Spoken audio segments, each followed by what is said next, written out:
What if I told you that somewhere on Earth, in the open air, lies the largest art gallery in human history, and most people have never even heard of it? Don't worry, I'm not going to tell you about Leonardo or Michelangelo. It's simpler and far more mysterious. I'm talking about Africa, about cave paintings that have silenced scientists and left them looking at each other in confusion. Here's a fact to give you some context. The famous Lascaux caves in France, the pride of world archaeology, contain approximately 6,000 drawings. They've been studied for decades, dissertations written, documentaries made. And in Algeria, right in the open air, 15,000 frescoes have been discovered. Think about it, 15,000. And these aren't random scratches. They represent several millennia of history, carved into stone by human hands. Many generations of artists worked here. According to official science, these drawings record the entire history of the continent, from the Golden Age, when Africa was a paradise, to the time of the Great Drought. We're talking about southeastern Algeria. Right on the borders of Libya and Niger rises a rocky plateau, Tassili, Niger. In the Tuareg language, it means plateau of rivers. Yes, rivers, in the Sahara. Don't be surprised just yet. Wide rivers really did flow here, many of them.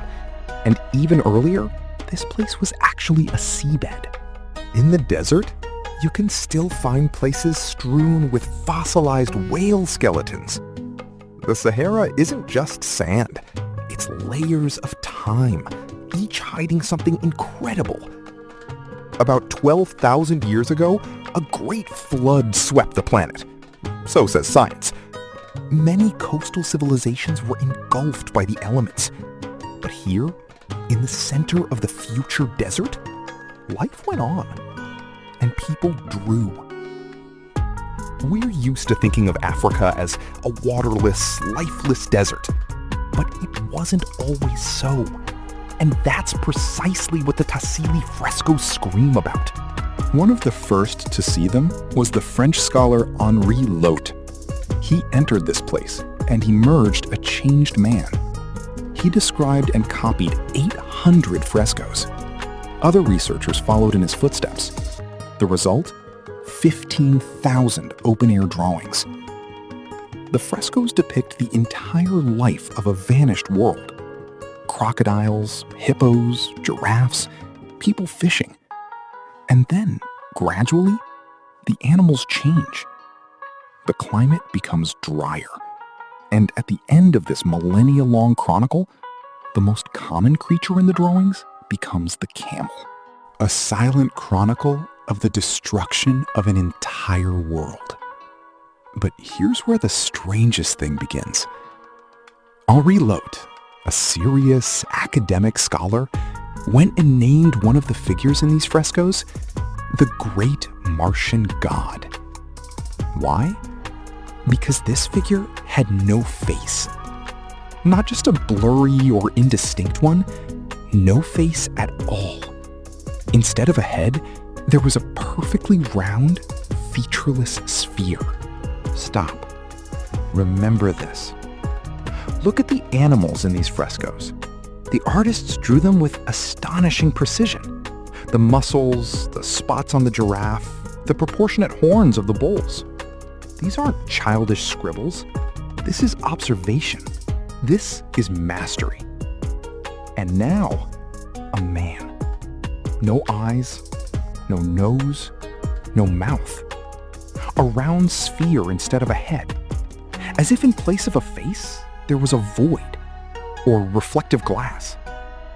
And this isn't just one drawing. Researchers have found so many of them that they've given them a special name.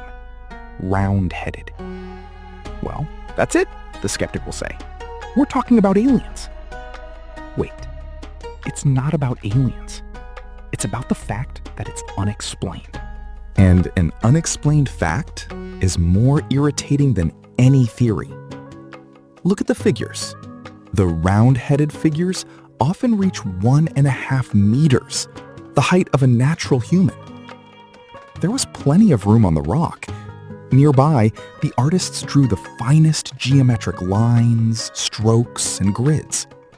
A couple of such lines, and a face is complete. But it's gone. Official science offers a theory. It's a shaman, in a mask, in a trance, during a ritual dance. Beautiful, comfortable, unprovable.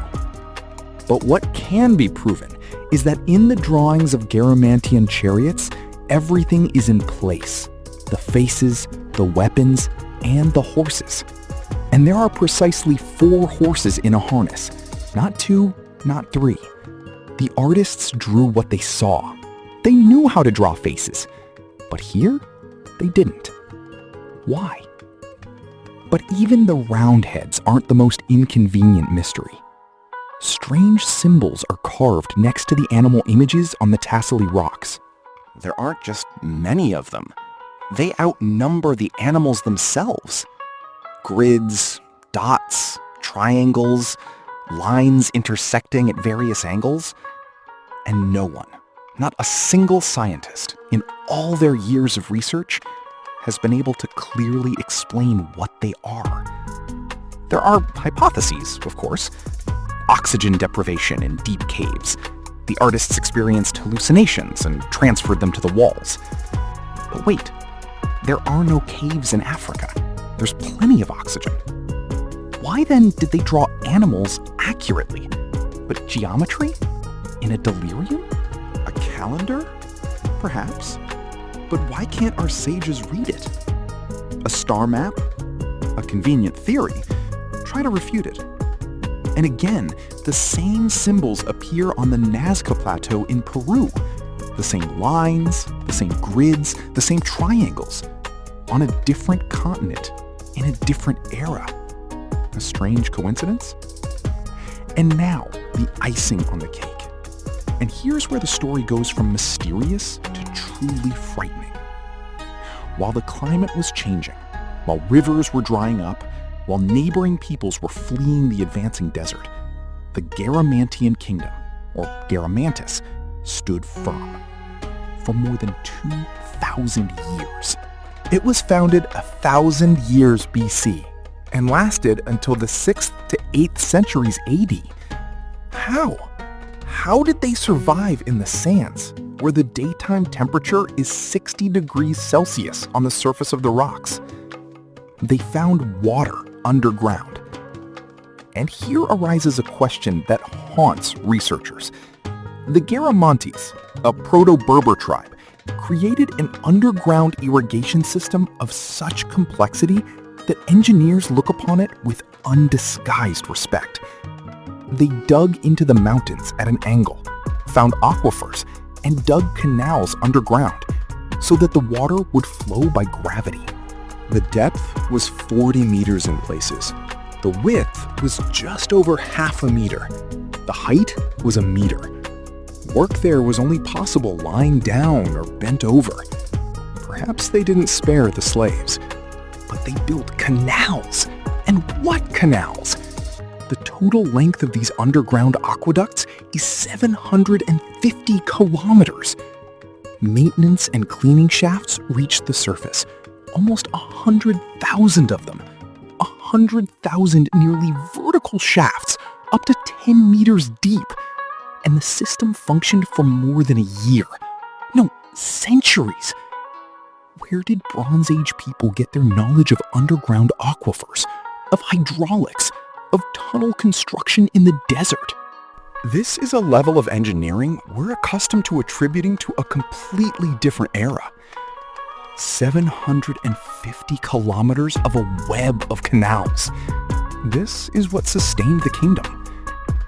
But the aquifers gradually receded into the depths, to places no longer accessible. The water receded, and the Garamantian plain crumbled. This begs an epilogue that will make you think. Today, Libya pumps water from the same aquifer. The project is called the Great Man-Made River, and it exactly follows the path of the Garamantes, only on an industrial scale. Of the Garamantes, only on an industrial scale.